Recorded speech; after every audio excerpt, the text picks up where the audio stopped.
স্বাগত আজকের বাংলাদেশে। আপনাদের সঙ্গে আছে আমি খালেদ মহিউদ্দিন। দুয়ারে করা নাড়ছে গাজীপুর সিটি কর্পোরেশন নির্বাচন, তাই ভোটারদের দুয়ারে দুয়ারে ছুটছেন মেয়র ও কাউন্সিলর প্রার্থীরা। 7 মেয়র প্রার্থীর মধ্যে প্রধান 2 প্রতিনিধি থেকে একজন যে মেয়র হচ্ছেন, এই বিষয়টি একরকম নিশ্চিত। জনপ্রিয় এই 2 প্রার্থীর নির্বাচনী লড়াই নিয়ে আজকের আলোচনা। আমরা আজকে কথা বলবো কেমন মেয়র চাই, গাজীপুরে এই কেমন মেয়র চাই নিয়ে এক কথা বলবেন গাজীপুর সিটি কর্পোরেশন নির্বাচনের আওয়ামী লীগ নেতৃত্বাধীন 14 দল সমর্থিত মেয়র প্রার্থী অ্যাডভোকেট মোহাম্মদ আজমতুল্লাহ খানের নির্বাচন পরিচালনা কমিটির প্রধান সমন্বয়ক, গাজীপুর জেলা আওয়ামী লীগের সভাপতি ও গাজীপুর 1 আসনের সংসদ সদস্য জনাব আকম মোজাম্মেল হক এবং বিএনপি নেতৃত্বাধীন 18 দল সমর্থিত মেয়র প্রার্থী অধ্যাপক এম এ মান্নানের নির্বাচন পরিচালনা কমিটির সমন্বয়ক, গাজীপুর জেলা বিএনপি সভাপতি, কেন্দ্রীয় বিএনপির কেন্দ্রীয় কমিটির সাংগঠনিক সম্পাদক ও সাবেক সংসদ সদস্য জনাব ফজলুল হক মিলনের সঙ্গে স্বাগত আপনাদের। এছাড়া গাজীপুর থেকে সরাসরি আমাদের সাথে যোগ দিবেন 2 মেয়র প্রার্থী অ্যাডভোকেট মোহাম্মদ আজমতুল্লাহ খান এবং অধ্যাপক এম এ মান্নান। অধ্যাপক এম এ মান্নান এখনো আমাদের গাজীপুরের স্টুডিওতে এসে পৌঁছাননি, তিনি কিছুক্ষণের মধ্যে আমাদের স্টুডিওতে পৌঁছে যাবেন। আজমতুল্লাহ খান, আপনাকে অনেক স্বাগতম আমাদের আজকের অনুষ্ঠানে।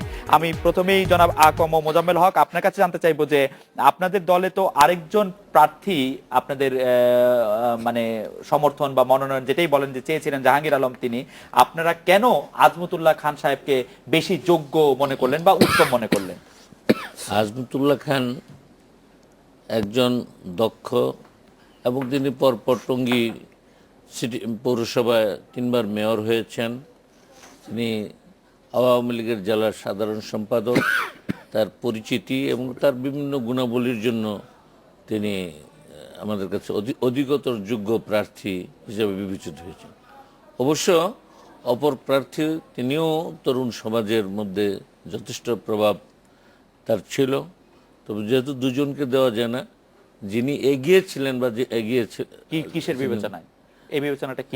মানে বয়সের বিবেচনা নয়, জনপ্রিয়তার বা অবস্থানের বিবেচনায় যে যিনি আমাদের বিবেচনা এগিয়েছিলেন, আমরা ওনাকেই প্রার্থী হিসেবে মনোনীত করেছি, সমর্থন করেছি। আরেকজনকে অনুরোধ করেছি যে তার সামনে বহুদিন আছে, যদি সংগঠন করে সংগঠনের শৃঙ্খলা রক্ষা করে দায়িত্ব পালন করার জন্য তিনি সাগ্রহে সেটা সাড়া দিয়ে তার প্রার্থীরা পদ থেকে সরে দাঁড়িয়েছেন। জনাব ফজলুল হক মিলন, 4 সিটি কর্পোরেশনের আগে যে নির্বাচন হয়েছে বরিশাল, খুলনা, রাজশাহী, সিলেট, এই 4 সিটি কর্পোরেশনে বিজয়ী হলেও আপনাদের শীর্ষ নেতৃত্বের পক্ষ থেকে অভিযোগ এসেছে যে 4 সিটির নির্বাচন সুষ্ঠু হয়নি, বিভিন্ন রকম কারচুপি হয়েছে। এরপরও আপনারা গাজীপুর সিটির নির্বাচনে অংশ নিচ্ছেন কেন? দেখুন, 4 সিটি কর্পোরেশন নির্বাচনে আমরা বিজয়ী হয়েছি, তার পাশাপাশি আর 2টো নির্বাচন তারপরে হয়েছে। একটি হয়েছে আমার নির্বাচনী আসন কালীগঞ্জের পৌরসভা নির্বাচন এবং তারপরে হয়েছে চাটখিল পৌরসভা নির্বাচন। সেই দুটোতেও আমরা পাশ করেছি।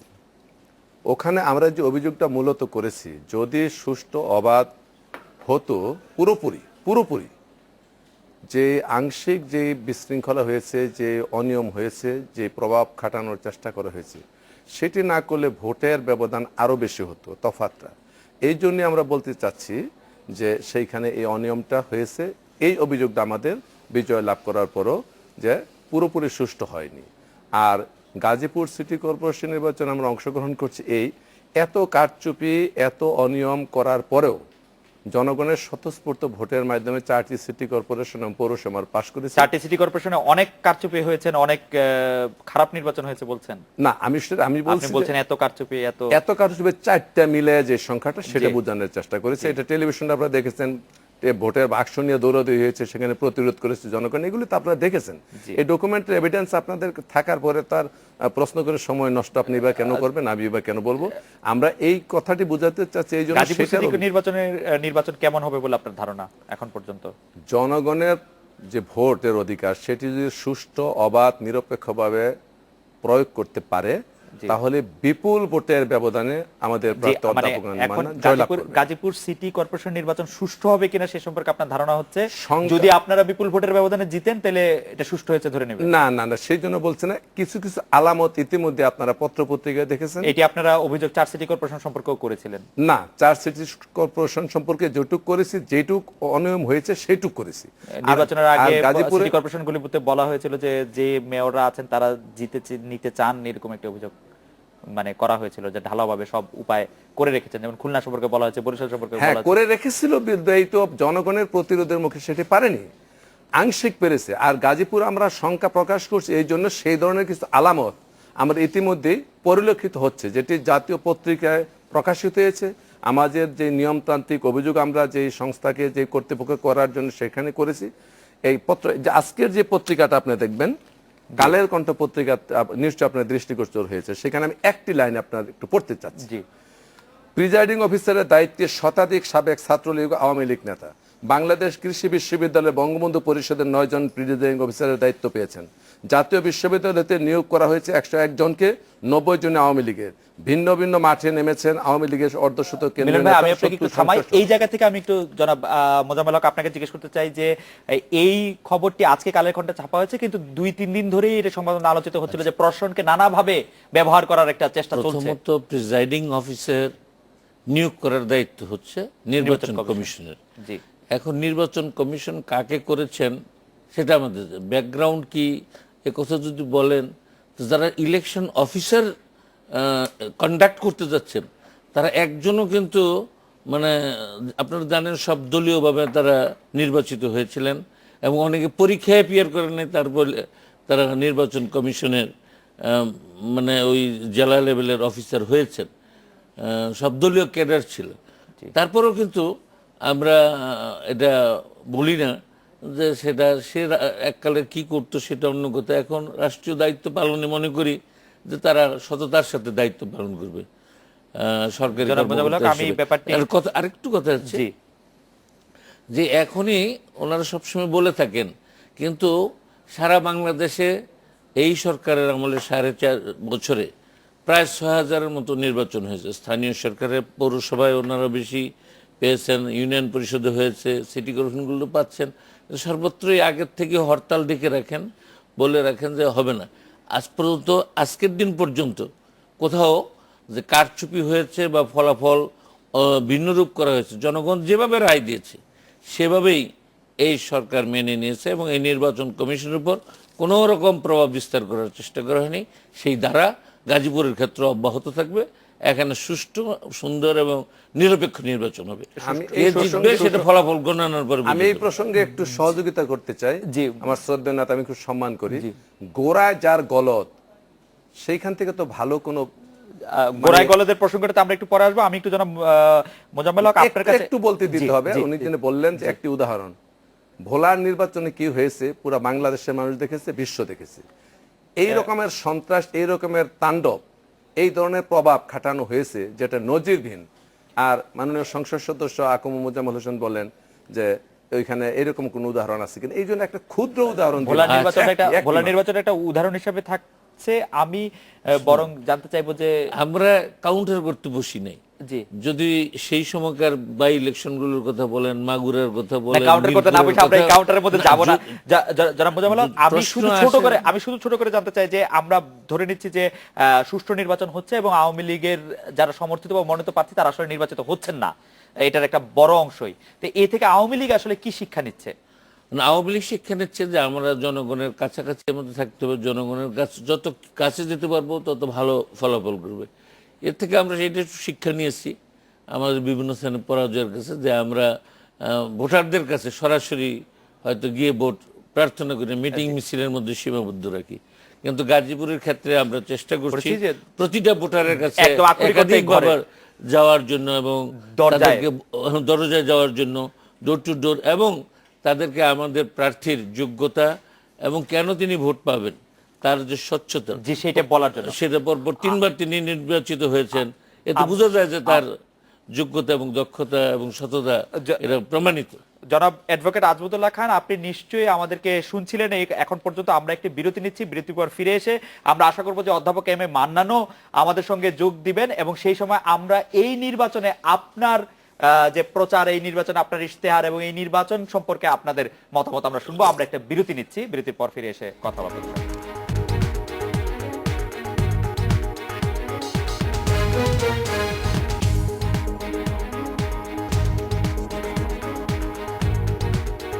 বিরতির পর ফিরে এলাম আজকের বাংলাদেশে। গাজীপুরের আরেক মেয়র প্রার্থী জনাব অধ্যাপক এম এ মান্নানও আমাদের সঙ্গে যোগ দিয়েছেন। এই মাত্র টেলিভিশন মার্কায় তিনি প্রতিনিধিত্ব করছেন। এদিকে প্রতীক মানে দোয়াত কলম প্রতীকে যিনি প্রতিনিধিত্ব করছেন অ্যাডভোকেট মোহাম্মদ আজমতুল্লাহ খান, তার কাছে আমি জানতে চাইবো যে জাতীয় পার্টির চেয়ারম্যান জনাব এইচ এম এরশাদ বলেছেন যে তিনি আর জাতীয় পার্টিতে থাকছেন না, তিনি আর জোটে থাকতে চান না, কিন্তু আপনি তার দোয়া নিতে গিয়েছিলেন। জাতীয় পার্টির চেয়ারম্যানের দোয়া আপনার জন্য কতটা জরুরি ছিল জনাব আজমতুল্লাহ খান? ধন্যবাদ আপনাকে। আমি ইন্ডিপেন্ডেন্ট টেলিভিশনের পরিবারের সকল সদস্যবৃন্দকে আন্তরিকভাবে অভিনন্দন, ধন্যবাদ জানাচ্ছি। আজকে আমাদেরকে এই টেলিভিশনে এনে জনতার সামনে কিছু কথা বলার সুযোগ করে দেওয়ার জন্য আমি ধন্যবাদ জানাচ্ছি।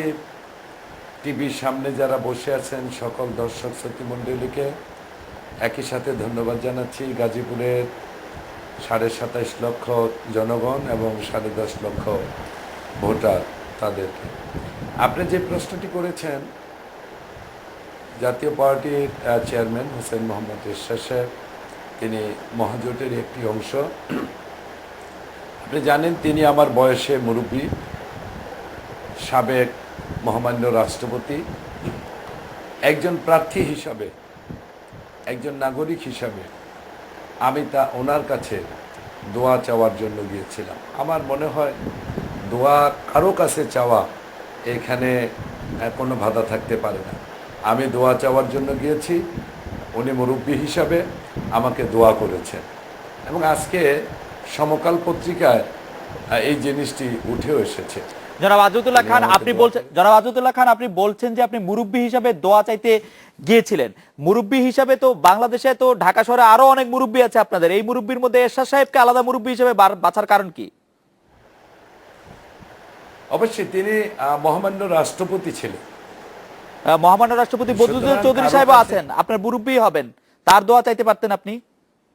এবং আপনি জানেন যে টঙ্গীতে এরশাদনগর নামে একটি জায়গা রয়েছে, তিনি সেখানে উন্নয়ন করেছেন এবং সেই জায়গায় আমি উন্নয়ন করেছি। সেই কারণে তার কাছে আমি গিয়েছিলাম, গিয়েছি, তিনি আমাকে দোয়া করেছেন। তিনি বলেছেন যে তুমি ভালো, সুতরাং তুমি ভালো রেজাল্ট করো, এটা আমি চাই। জি জনাব আজমতুল্লাহ খান, আপনাকে ধন্যবাদ। আমি একটু অধ্যাপক মান্নান আপনাকে প্রশ্ন করতে চাই। জনাব আপনাকে প্রথমে স্বাগত জানাই আমাদের অনুষ্ঠানে আসার জন্য। অধ্যাপক এম এ মান্নান, আপনি আজকে জনাব হোসেন মোহাম্মদ এরশাদের সাথে দেখা করেছেন এবং জনাব হোসেন মোহাম্মদ এরশাদ আপনাকে সমর্থন দিয়েছে বলেও আপনি বলেছেন। জনাব হোসেন মোহাম্মদ এরশাদ এখনো 14 দলীয় যে জোট আছে, মহাজোট, সেই মহাজোটের একজন অংশীদার। আনুষ্ঠানিকভাবে তার জোট থেকে তিনি বেরিয়ে যাননি, তার ভাই এখনো এই সরকারের মন্ত্রী। তারপরও তার সমর্থন বা তার দোয়া পাওয়া আপনার জন্য কতটা গুরুত্বপূর্ণ ছিল জনাব এম এ মান্নান?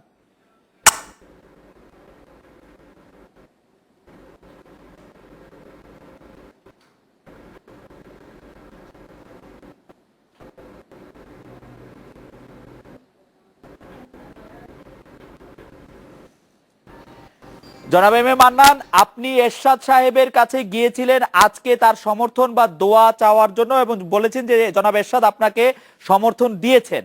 জনাব এরশাদ এখনো জাতীয় যে জোট আছে মহাজোট, সেই মহাজোটের অংশীদার, এই সরকারের অংশীদার, সেই জোটের একজনের কাছে দোয়া চাওয়া আপনার জন্য কতটা জরুরি ছিল বা সমর্থন চাওয়া আপনার জন্য কতটা জরুরি ছিল জনাব মান্নান?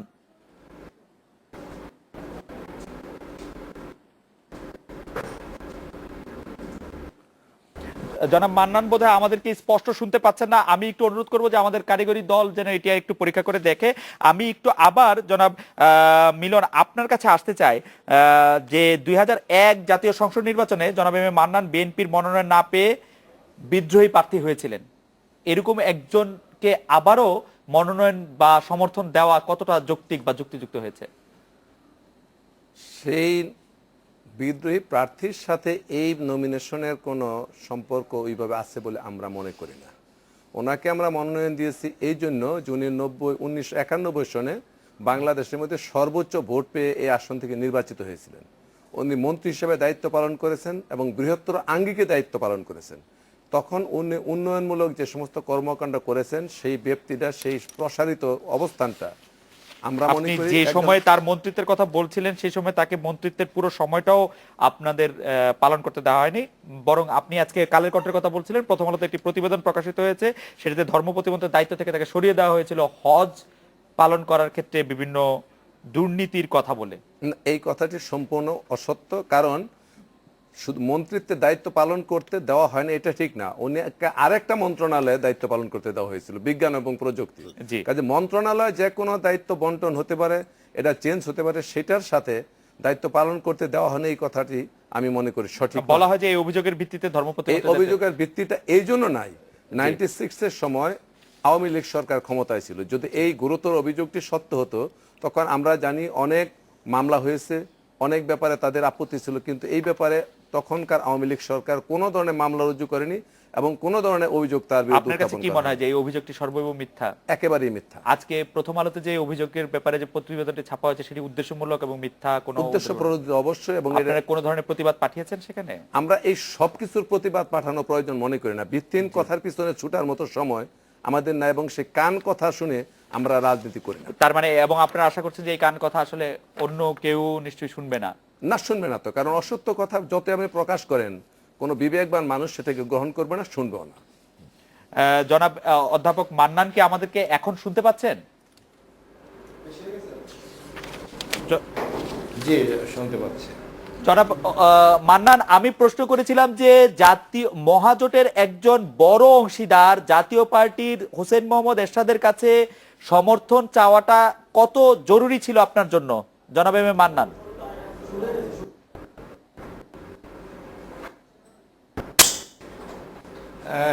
আমি যেহেতু গাজীপুরের জাতীয় পার্টির নেতা কর্মী তৃণমূল পর্যায়ে আমার নির্বাচনে অংশগ্রহণ করেছে, তারা আমার নির্বাচন করতেছে, সেই জন্য আমি যেহেতু এই দলের চেয়ারম্যান হোসেন মোহাম্মদ এরশাদ, তিনি আমার মুরব্বী, সেই হিসাবে আমি তার কাছে দোয়া চেতে গিয়েছিলাম এবং তার সঙ্গে দেখা করতে গিয়েছিলাম, তার সমর্থন বা তার সহযোগিতা কামনা করার জন্য। এবং জনাব এরশাদ বলেছেন আজমতকে, আপনি বেরিয়ে বলেছেন তিনি আমাকে দোয়া দিয়েছেন এবং সমর্থন করেছেন, আজমতকে শুধু দোয়া দিয়েছেন, সমর্থন দেননি। তার মানে আপনি জাতীয় পার্টির আনুষ্ঠানিক সমর্থন পেয়েছেন। এজন্য মানে জনাব মান্নান, আপনাকে কি আনুষ্ঠানিকভাবে অভিনন্দন জানাবো? কারণ এইটি জাতীয় পার্টির রাজনীতি বিএনপি রাজনীতি একটু আলাদা, সেজন্য বলছি আর কি। না, আপনি আমাকে অভিনন্দন জানাতে পারেন। আপনাকে অভিনন্দন জনাব এম এ মান্নান। আপনি যদি ওই প্রশ্নটির একটু উত্তর দিতেন যে 91 সালে বিএনপি সরকারের সময় ধর্ম প্রতিমন্ত্রীর দায়িত্ব থাকাকালে আপনার বিরুদ্ধে যে অভিযোগ উঠেছে হজ নিয়ে দুর্নীতি পরায়ণতার, সেটি সম্পর্কে আপনার কি বক্তব্য? আজকে প্রথম আলো পত্রিকায় ছাপা হয়েছে যে ওই সময় এটি নিয়ে আপনি একটু বিপাকে পড়েছিলেন বা আপনাকে মন্ত্রণালয় থেকে সরিয়ে দেওয়া হয়েছিল। পত্রিকায় যে অভিযোগ ছাপা হয়েছে, যেগুলি ছাপা হয়েছে পত্রিকায়, যে সকল অভিযোগ, এগুলি সম্পূর্ণ ভিত্তিহীন অভিযোগ। এবং এই যে অভিযোগ করা হয়েছে 1991 থেকে 1 বছর আমি বিজ্ঞান ও প্রযুক্তি মন্ত্রণালয়ে ছিলাম, এর আগে এবং পরে আমি 4 বছর ধর্ম মন্ত্রণালয়ে ছিলাম। তো সেই সময় এই একটি আমার বিরুদ্ধে একটি অপপ্রচার চালানো হয়েছিল। পরবর্তী সময়ে আওয়ামী লীগ গভর্নমেন্ট ক্ষমতায় আসার পর, আওয়ামী লীগ সরকার গঠন করার পরে সেখানে তারা অনেক তদন্ত করে দেখেছে যে আমার বিরুদ্ধে কোনো অভিযোগ প্রমাণিত হয়নি। যে আওয়ামী লীগ অনেক সুষ্ঠু তদন্ত করেছে বলে আমরা আশা করব যে এই ব্যাপারে আপনার কোনো অভিযোগ আসেনি। আমি একটু জনাব আজমতুল্লাহ খান, আপনার কাছে জানতে চাইবো যে হেফাজতে ইসলামের কেন্দ্রীয় স্থানীয় নেতারা গাজীপুরে 18 দল সমর্থিত প্রার্থীর পক্ষে প্রচারণা করছেন, প্রচারণায় তাদেরকে অংশ নিতে দেখা যাচ্ছে, অথচ আপনি দাবি করছেন হেফাজতের একটি অংশ আপনার হয়ে কাজ করছেন। আপনি কি মানে হেফাজত কেনই বা আপনাদের সমর্থন দেবে, আর এই সমর্থনটা কেনই বা আপনার জন্য জরুরি, জনাব আজমতুল্লাহ খান? হ্যাঁ, ধন্যবাদ আপনাকে।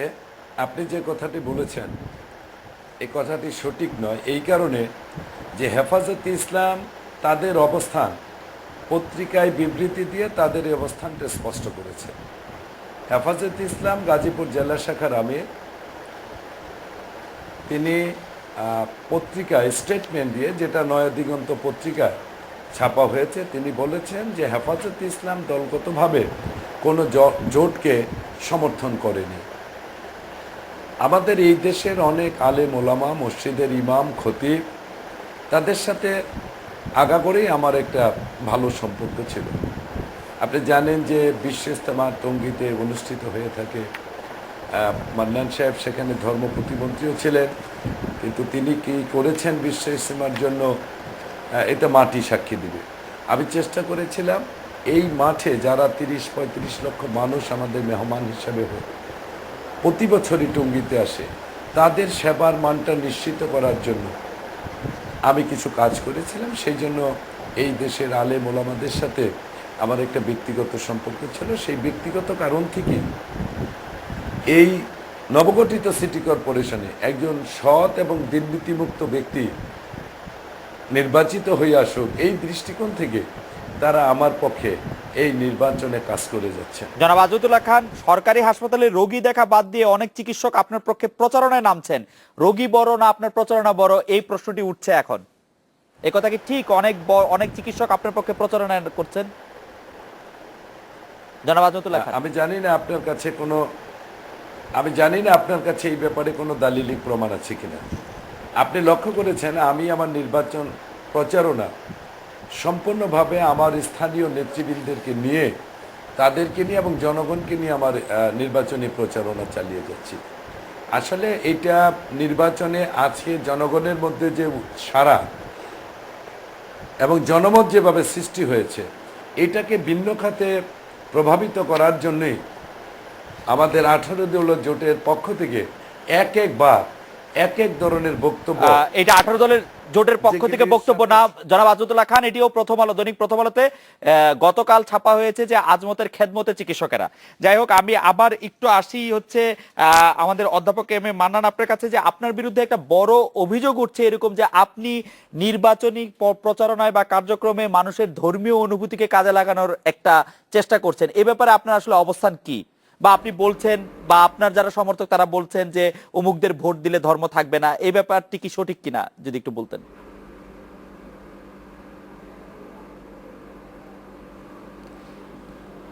না, অমুককে ভোট দিলে ধর্ম থাকবে না, এই ধরনের কোনো বক্তব্য আমি কখনো দেইনি।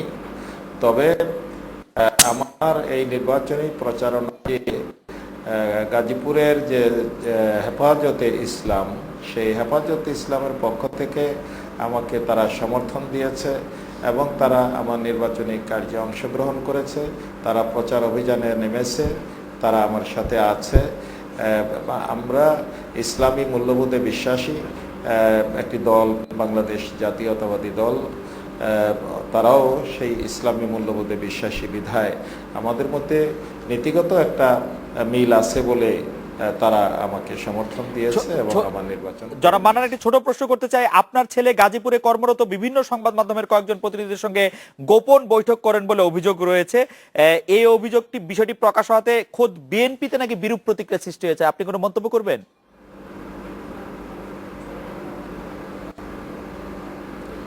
এটা আমার এই সম্বন্ধে জানা নেই যে গোপন বৈঠক কেন করতে হবে তাকে, এটা আমি বুঝি না। সাংবাদিক তো সাংবাদিক, গণমাধ্যমের প্রতিনিধি, তাদের সাথে গোপন মিটিং করার কি আছে এখানে? আপনাকে অনেক ধন্যবাদ অধ্যাপক মান্নান। আমি একটু জনাব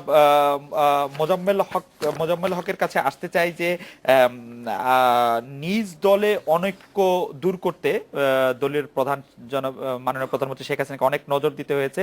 মহাজোট সরকারের অংশীদার জাতীয় পার্টি সমর্থন দেয়নি আপনাদের। মান্নান সাহেবকে কেন সমর্থন দিয়েছে বলে আপনি মনে করেন? প্রথমত এর আগে দুটি কথা হয়েছে যে মান্নান সাহেব নমিনেশন না পেয়ে বিদ্রোহী পার্টি হয়েছিল। শুধু তাই নয়, তিনি বলেছেন যে কোটি টাকার বিনিময়ে বেগম খালেদা জিয়া আমার এই মনোনয়ন বিক্রি করে দিয়েছেন।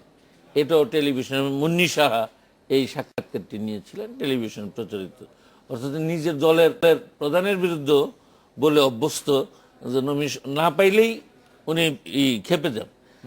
আর হেফাজত ইসলামের আরেক অংশ বলছে, উনি যে বলছে যে ধর্মের কারণে ভোট দেওয়া উচিত, আরেক অংশ বলছে যে ধর্মের দ্বারা আল্লাহর মেহমান হাজী সাহেবদের টাকা যারা আত্মসাৎ করে, যারা নয়ছয় করে, তাকে ভোট দেওয়া, তার ঈমান নষ্ট হয়ে যাবে যারা তাকে ভোট দেবে। এটাও হেফাজতের আরেক অংশ বলছে, যদিও আমরা এটাকে কাজে লাগাতে চাই না।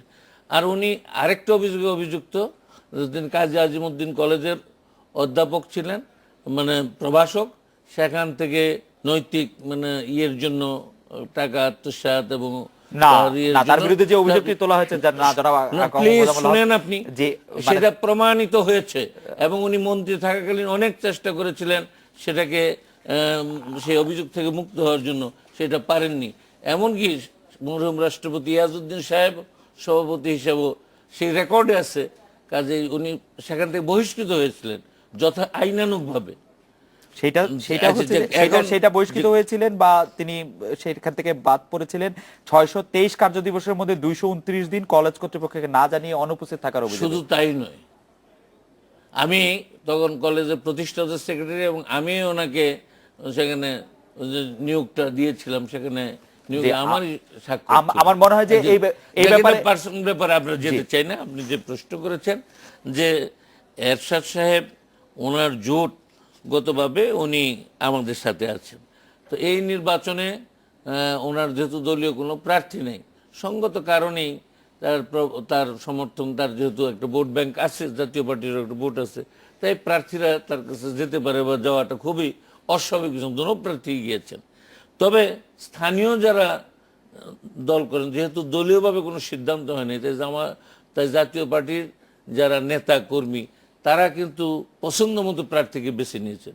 অনেকে তারা সবাই মিলে দলগতভাবে বিএনপি প্রার্থীকে পছন্দ করলেন। এটা প্রশ্নই ওঠে না। জাতীয় পার্টির অনেক লোক আজমতুল্লাহ খানের দোয়াত কলম মার্কাও করেন, আবার মান্নান সাহেবের পক্ষেও করেন। আমাদের কাছে খবর হচ্ছে যে মন্ত্রী এবং কি প্রার্থীর অনুরোধের পর গাজীপুর সিটি কর্পোরেশনে আওয়ামী লীগের পক্ষে মাঠে নামে নাই জাতীয় পার্টি।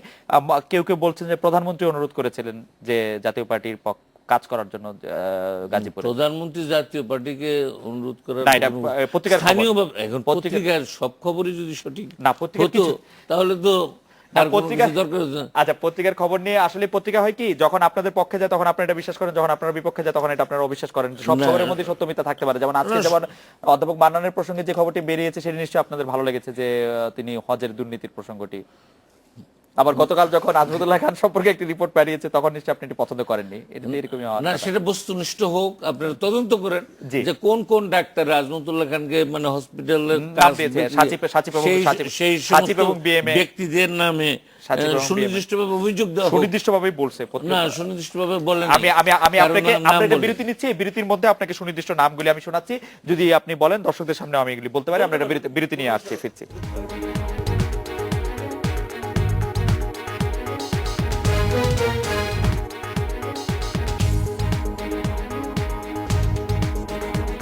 বিরতির পর ফিরে এলাম আজকের বাংলাদেশে। জনাব মিলন, আপনি যদি একটু বলতেন যে যিনি বিএনপির বিদ্রোহী প্রার্থী, যে প্রশ্নটি আমি শুরু করেছিলাম, যে বিএনপি বিদ্রোহী প্রার্থী এবং তিনি বলেছিলেন যে সেই মনোনয়নপত্র বিক্রি হয়ে গেছে, যে অভিযোগটি তুলেছেন, এই সম্পর্কে আসলে দলের অবস্থান কি, যে মানে কেন? দেখুন, অনেক পুরনো জিনিস নিয়ে তো আজকে আলোচনা করে সময় নষ্ট করে কোনো লাভ নেই। আসলে বাস্তবতার মধ্যে আমরা আসতেছি না। একটা মানুষ যখন নাকি তার বাস্তবতা কোনটা মিলন ভাই? বাস্তবতা হচ্ছে বর্তমান প্রেক্ষাপটটা নিয়ে আলোচনা করা, কারণ হচ্ছে স্থানীয় নির্বাচনটা, যেটা আপনারা বলেছেন আমরা কেমন মেয়র চাই, এটাই ছিল টপিক। জি, আমরা কেমন মেয়র চাই বলতে গেলে তো সেটা অতীতের উপর দাঁড়াতে হবে। আমাকে একটু কথা বলার উত্তর না, সময় আপনি দিতে যদি হবে। প্রথমেই বলেন কারণ যে আমার- মানে না, এটা না, না। বাস্তবতার বাইরে থাকতেছে আমরা। আজকে আলোচক আমাদের আকম মহিউদ্দিন অনেকক্ষণ কথা বলেছেন। জি, আপনি একটু বলেন যে মানে এটা কেন? হ্যাঁ, আমি বলে আপনি ক্রস করলে বলতে পারবো না। জি, এই জিনিসটা মানুষ যখন তার প্রত্যাশা অনুযায়ী কিছু পায় না তখন ক্ষুব্ধ হয়ে অনেক কথাই বলতে পারে, সেটার সাথে এটার কোনো মিল নেই। আমি অন্যদিকে যাচ্ছি। আপনি যে কথাটা বলেছেন এবং যেই কথাটা আকম মৌলানা সাহেব অস্বীকার করলেন, স্বাস্থ্য সচিবের বাড়ি হচ্ছে গাজীপুরে, পুবাইলে ম্যাকডুবিতে তার বাড়ি, নেওয়াজ সাহেব।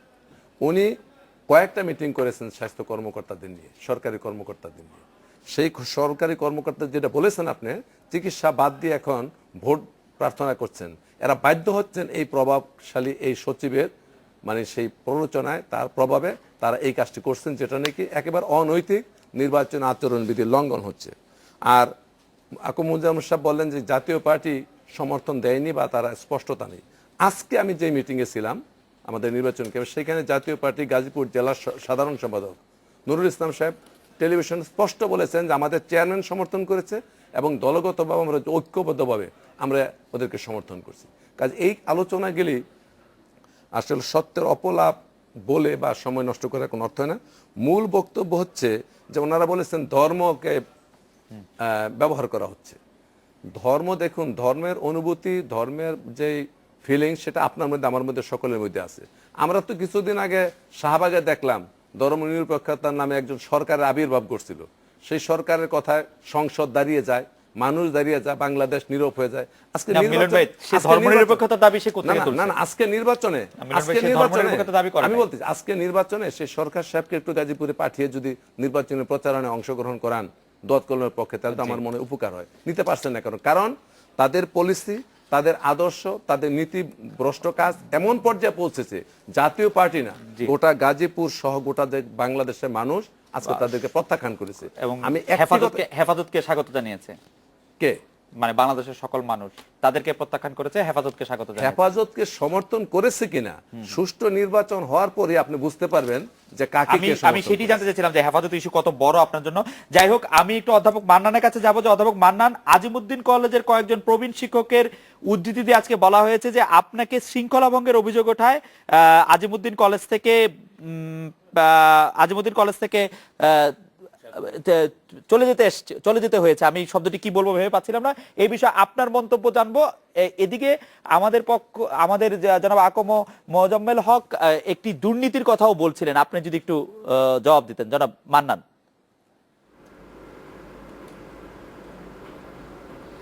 কাজী আজিমুদ্দিন কলেজে, আপনাকে ধন্যবাদ। কাজী আজিমুদ্দিন কলেজে আমি শিক্ষকতা করেছি যতদিন, আমি যখন মন্ত্রী যেদিন হলাম সেই দিনে আমি পদত্যাগ করে সেখান থেকে আমি বিদায় নিয়ে এসেছি। তার আগ পর্যন্ত আমি সেখানে চাকরিরত ছিলাম।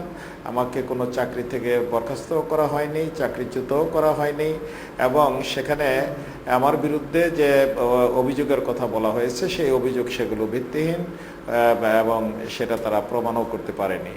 আমি কলেজে কিছুদিন, আমি তখন ইউনিয়ন পরিষদের চেয়ারম্যান ছিলাম, সে কারণে আমি কিছুদিন অনুপস্থিত ছিলাম। সেটার জন্য আমি প্রিন্সিপালের বরাবর দরখাস্ত দিয়েছিলাম, কিন্তু সেই প্রিন্সিপাল আমার দরখাস্ত অনুমোদন না করে সেটা গভর্নিং বডির কাছে আমার বিরুদ্ধে অভিযোগ দিয়েছিল মিটিংয়ে।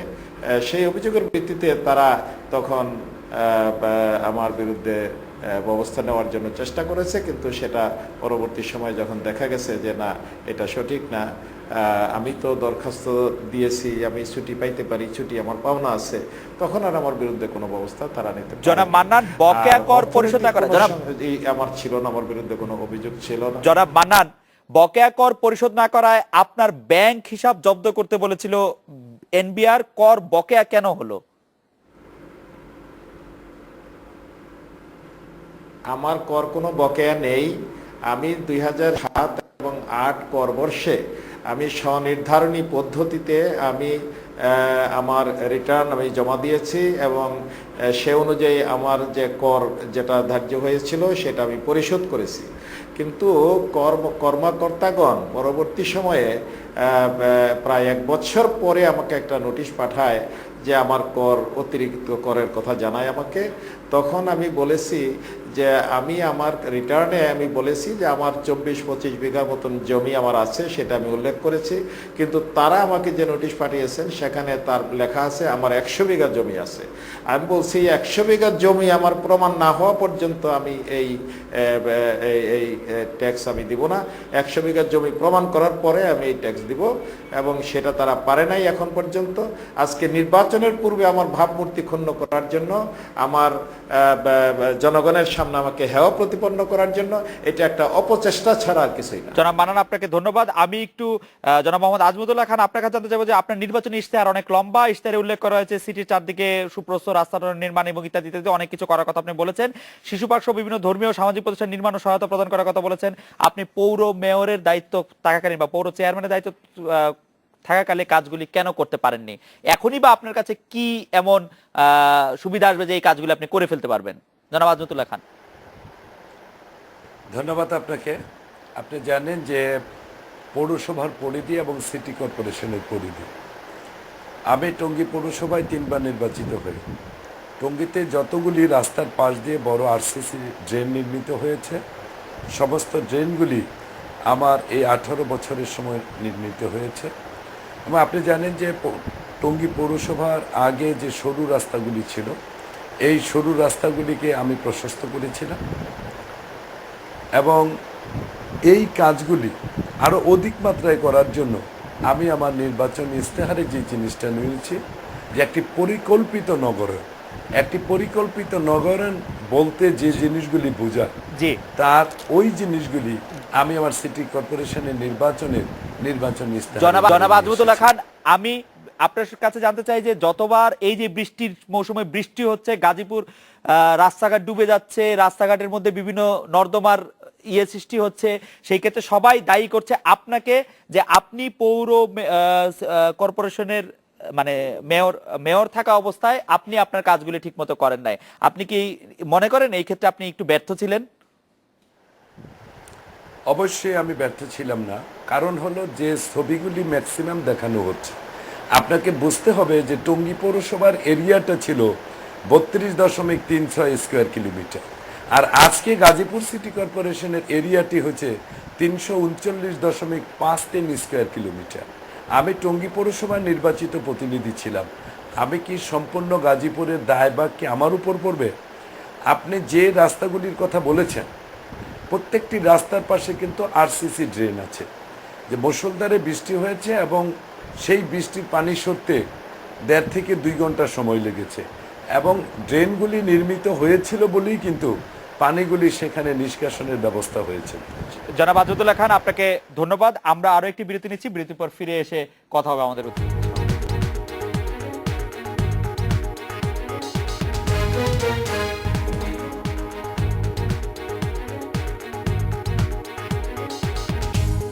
বিরতির পর ফিরে এলাম আজকের বাংলাদেশে। আমরা এখন 1 মিনিট শুনবো জনাব অধ্যাপক এম এ মান্নান আপনার কাছে, যে আপনি মেয়র নির্বাচিত হলে গাজীপুরবাসীর জন্য কি করবেন বা কি করার ইচ্ছা আছে।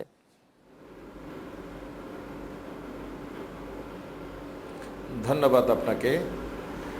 আমি যদি আল্লাহর রহমতে 6 জুলাই মেয়র নির্বাচিত হই, তাহলে এই গাজীপুর সিটি কর্পোরেশনকে একটি আধুনিক সিটি কর্পোরেশনে রূপান্তরিত করার জন্য যা যা করা দরকার, রাস্তাঘাটের উন্নয়ন থেকে শুরু করে যানজট নিরসন, জলাবদ্ধতা নিরসন থেকে শুরু করে পরিবেশের পরিবেশ দূষণমুক্ত করা এবং শিক্ষার জন্য শিক্ষার মান উন্নয়নের ব্যবস্থা করা, একটা শিক্ষা প্রতিষ্ঠান বিশ্ববিদ্যালয় প্রতিষ্ঠা করা, শ্রমিকদের জন্য আমি বিশেষ করে তাদের আবাসন সুযোগ সুবিধা বৃদ্ধি করব এবং তাদের জন্য একটি হাসপাতাল প্রতিষ্ঠা করব এবং সিটি কর্পোরেশনে একটি শ্রমিক কল্যাণ তহবিল গঠন করব, যা দিয়ে তাদের বিপদে আপদে, তাদের সুখে দুঃখে সিটি কর্পোরেশন তাদের পাশে থাকে, সেই ব্যবস্থা ইনশাল্লাহ আমি করব। এবং তার পাশাপাশি এই গাজীপুর সিটি কর্পোরেশনের জনগণের আজকে যে অনেক দুঃখ, যেমন আপনি বলেছেন টঙ্গীতে জলাবদ্ধতার কথা আপনি বলেছেন। জনাব মান্নান আপনাকে ধন্যবাদ। আপনি থাকেন আমাদের সঙ্গে। আমি একটু জনাব আজমতুল্লাহ খান সাহেবকে শুনি যে আপনি মেয়র নির্বাচিত হলে আপনি জনগণের জন্য কি করবেন। ধন্যবাদ আপনাকে। আল্লাহর অসীম রহমতে আমি জনগণের সার্বিক সহযোগিতায় আমি মেয়র নির্বাচিত হলে মানব সম্পদের উন্নয়ন, জনগণের সম্পৃক্ততার মধ্য দিয়ে একটি পরিকল্পিত নগরায়ন, যেখানে নাগরিকদের যে সুবিধাগুলি থাকে, রাস্তাঘাট, ড্রেন নির্মাণ, তার একই সাথে যে 6টি ইউনিয়ন নিয়ে এই সিটি কর্পোরেশনটি হয়েছে, সেই সমস্ত জায়গায় গ্যাস, বিদ্যুৎ সরবরাহ নিশ্চিত করার মধ্য দিয়ে এটিকে একটি পরিবেশ বান্ধব, একটি শ্রমিক বান্ধব আধুনিক নগর হিসাবে ইনশাল্লাহ গড়ে তুলব। আর এখানে যে দুস্থ এবং অসহায় যারা রয়েছেন তাদেরকে অর্থনৈতিকভাবে, সামাজিকভাবে তাদের উন্নয়নের জন্য সিটি কর্পোরেশনের পক্ষ থেকে ব্যবস্থা গ্রহণ করা হবে। লক্ষ লক্ষ শ্রমিক কর্মচারী যারা রয়েছেন যাতে তারা নির্যাতিত না হতে পারেন, যাতে তাদের চাকরির নিরাপত্তা থাকে, তাদের সামাজিক নিরাপত্তা থাকে। জনাব আজমতুল্লাহ খান, আপনাকে অনেক ধন্যবাদ। আপনাদের দুজনের কাছে আমার প্রশ্ন, জনাব আজমতুল্লাহ খান এবং জনাব এম এ মান্নান, আপনাদের দুজনের কাছে প্রশ্ন, নির্বাচনের ফলাফল আপনারা মেনে নেবেন কিনা? মানে নির্বাচনের ফলাফল যাই হোক আপনার নির্বাচনের ফলাফল মানবেন কিনা? জনাব মান্নান।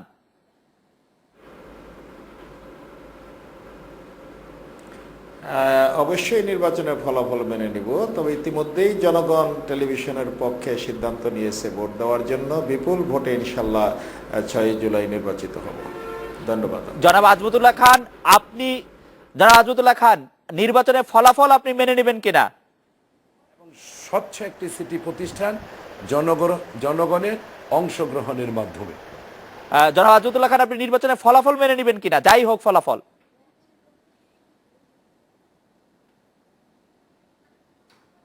আমার মনে হয় জনাব আজমতুল্লাহ খান আমাদেরকে শুনতে পাচ্ছেন। আমরা তার প্রধান নির্বাচন সমন্বয়কদের যে আছেন জনাব আকমা মোজাম্মেল হকের কাছে জানতে চাইব যে নির্বাচনের ফলাফল আপনারা মেনে নেবেন কিনা।